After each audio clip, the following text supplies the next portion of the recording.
Ro.creating. Welcome.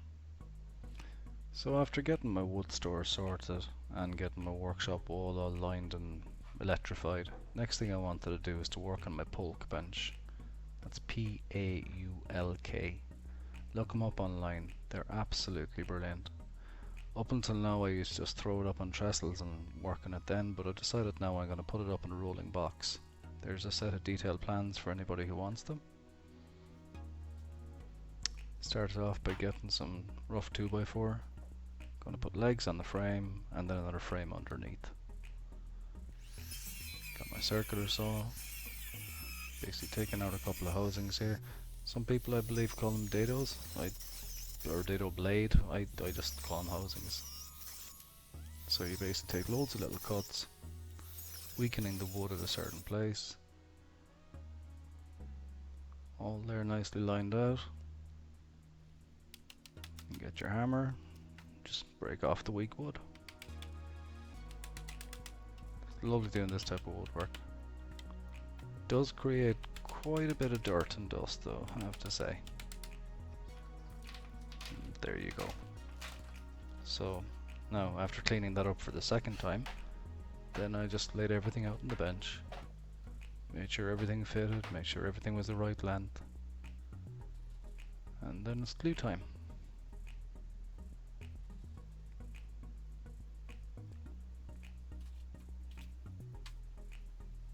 So, get your persuader, you persuade it into place. Some pieces take a bit more persuading than others. Once they're in place, throw in a few screws. That just gives it strength. This won't be able to move around all that much because it'll be attached to the paulk bench after.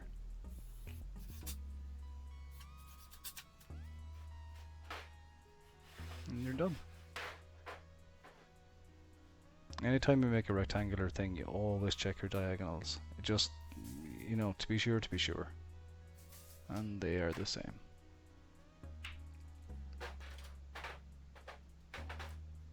So putting on the legs, simple as.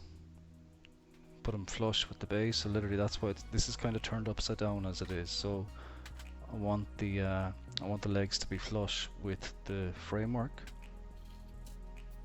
So just keeping them all on a nice flat level. Plenty of screws.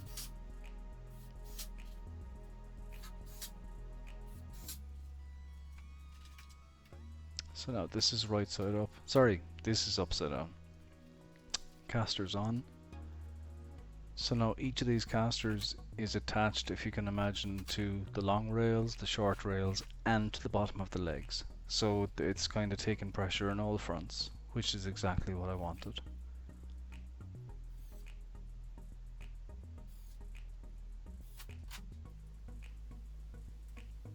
Now to put on the top rails, I set a couple of clamps, about 4 inches down, threw a bit of glue on.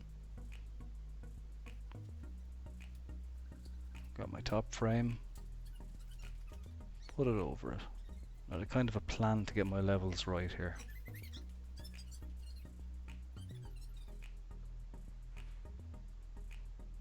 So paulk bench on top. Now I know I want everything 900 high. Took my measurements from there. I should be about 900. Got my laser level. Marked off 900 on the wall.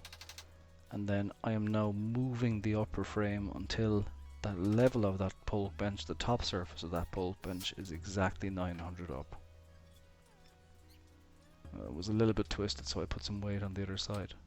So again, just tap, tap, tap, get it in position. Once you're in position, screw it in. There's Dusty being a help as always. And do that with all 4 corners.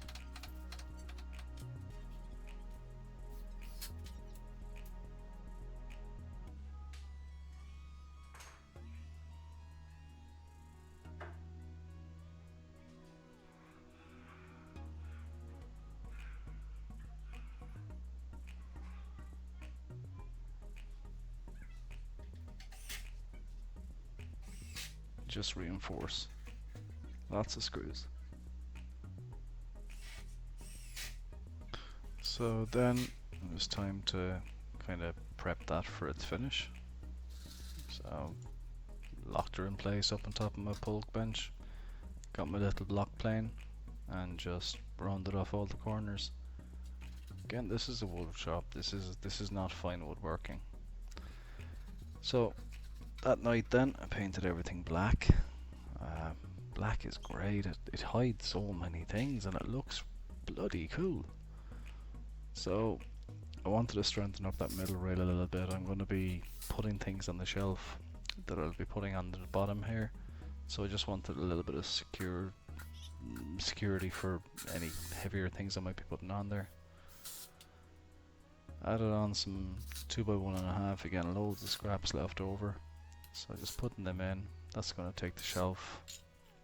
You'll see in a while what I'll be doing with, I'm going to be lining the outside of the box with plywood, and you'll see what this is going to be used for after. Just putting an inner lip in. Good and strong. So took some measurements, got out the circular saw, start marking and cutting.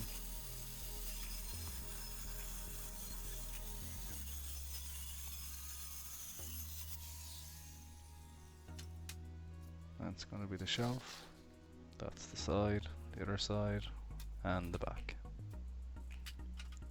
So to get the back cut, simply line her up with one edge, clamp it in place so it can't move. Get out your pencil, mark off the other edge, back to your circular saw, and cut it off.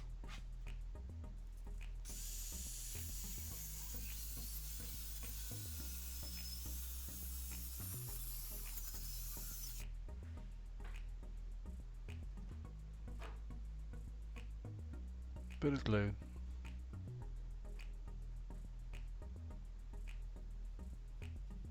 And bang, bang, bang.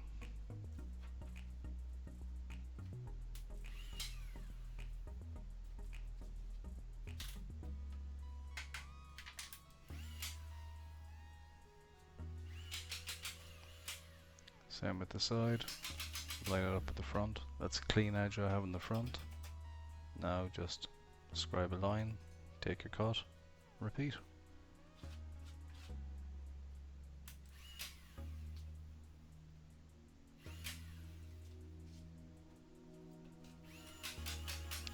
So now the plywood is kind of floating, top and bottom. So what I wanted to do is strengthen that. Got another length of 2x1, cut out two housings from it so it would fit securely up under those 2x4s. Got a couple of good long screws ready, and now I'm going to wrap that underneath so it's half overlapping the 2x4 and half overlapping the plywood. Screw him in position, and then from the back side, tap tap tap.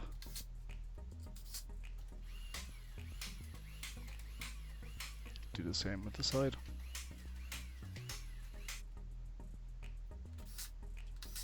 And for the shelf, again I have that wood cut already, bit of glue on, shelf in place.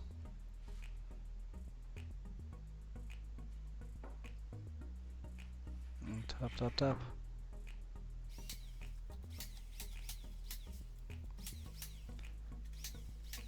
So now the back of that shelf is going to give me an opportunity to strengthen the bottom of the plywood, which is also floating at this stage. So put some glue in there, and now I'm banging in at the bottom. Needed to test it. I need to test it. Little monster.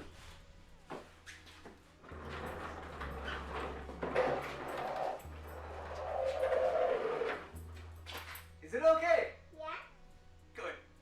Now to attach the paulk bench onto that framework, I just got some nice little angle corner brackets, make sure they were flush with the top. They're going to be bolted. So I'm going to be bolting the top, or the paulk bench down through it.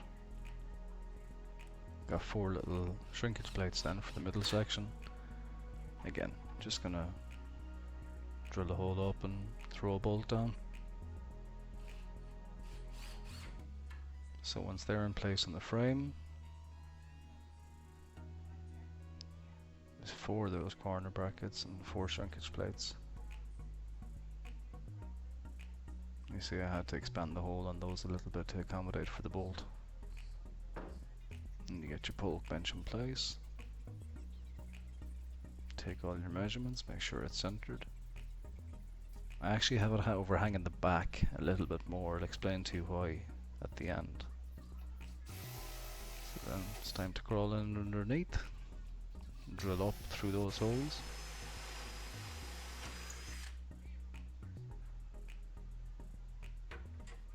Once you have your holes, you get your bolts and you put them in. Simple dimple. Oh, the bench is finished. So the reason for the overhang at the back is eventually I'm going to have a dust extraction system, and I want to be able to put the pipes behind it, sort of clipped onto the wall. So the paulk bench is done, and I'm delighted about that. It's I've had this for about 2 years. Getting this built has been really handy, so I can now literally I can use this as an outfeed table for what will be my table saw. I can use it as a kind of a dog's body table, basically a table that I can bash things and brutalize things, and it's kind of my, yeah, sure, if I need to build another one, I'll build another one. It's a nice little thing to have, so I'm delighted. It's going to be right beside my miter saw. There's going to be a little bit of an outfeed here, so it's all good. On to the next step. Next step then, I'm going to get my counters built on both sides. This is going to slot in between them. I kind of changed my mind about that, and I'm going to build a table saw, rotor table combo thing, and that'll be good. So listen, thank you very much. Leave a like, leave a subscribe. Talk to you again.